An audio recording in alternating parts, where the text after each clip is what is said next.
John, what you've told me today is that moving forward towards a South Africa where we're building environmentally needn't cost more money. And I think that's probably what stops a lot of South Africans from going the more environmentally friendly route, whether you're building an office park or you're building your home for your family. We simply think, oh, I just cannot afford to do this in a carbon neutral or a less carbon intensive way.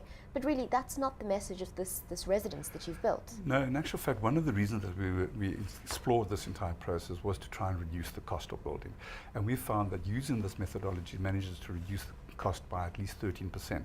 But another important thing is that we're cutting down the building time by 40% as well.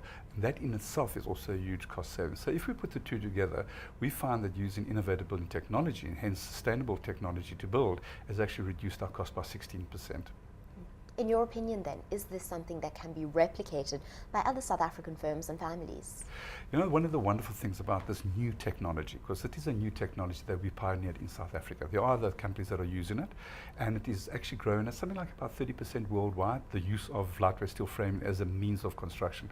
But the most exciting thing about this whole entire program is the opportunity for job creation. Now, because these are unique skills, we need a uniquely trained person to actually take up these positions. And we've calculated in our company that the 20,000 beds that we've got under negotiations at the moment for student accommodation, we can generate 6,700 unique jobs. Now, we are talking to the Department of Higher Education and Training. We're saying, gentlemen, we have unique skills that we require. They don't exist in South Africa at the moment, but they're very easy to train students up on that. Won't you consider using the FET colleges and introducing courses in lightweight steel framing, where in actual fact you can train up our workforce that we require, and we'll guarantee you that we'll be able to employ these. So we're looking at 6,700 new beds, new jobs that we can create. Now, that's just the industry as it stands at the moment, and only taking into account student accommodation. Now, if you consider that Volkswagen South Africa is considered to be a very, very important employer of people, I believe, and I might be a little wrong here, but I believe they employ 3,900 people. Just this little company of ours can generate for the industry an additional 6,700 unique jobs. Now, the wonderful thing about that is that we'll be training up young school leavers in order to be able to get sustainable jobs as qualified people, not just as laborers walking into a site and digging a trench all day long, but as people that have actually got a unique skill that is marketable.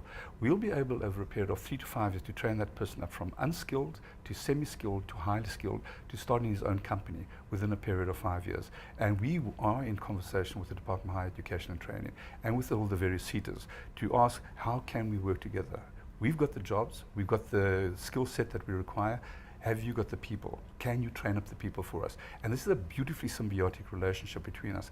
I believe that every single leader in South Africa, whether they're political, in the religious leaders, or in business, should wake up every single morning with one primary question on their minds. Is the decision that I'm going to make today going to create a sustainable job, or is it going to destroy sustainable jobs? And if every leader in South Africa wakes up with the idea of creating sustainable jobs in this country and making sure that something I'm going to do today is going to create rather than destroy jobs, then I believe we're going to have a successful country. We have to do this. I think it's an incredibly exciting opportunity. The whole green economy is the future. Now, I'm not the first one that said that. Many, many years ago, Bill Clinton woke up one morning in America in 2009 with the economic crisis. He looked out the window and he said, the green economy is the way that we're going to overcome the 6% unemployment that we've got in our country. That's America. And we say, well, there's a genius for you that mentioned that. The South African green economy can, in actual fact, be the solution to our joblessness at the moment. Our company's logo has now changed. Our byline has now changed from what it was before to green skills, green jobs in the green economy. So everything we do now is to try and generate green skills for green jobs in the green economy. John Schooling, thank you so much for joining us today. Thank you very much for your time. I much appreciate it.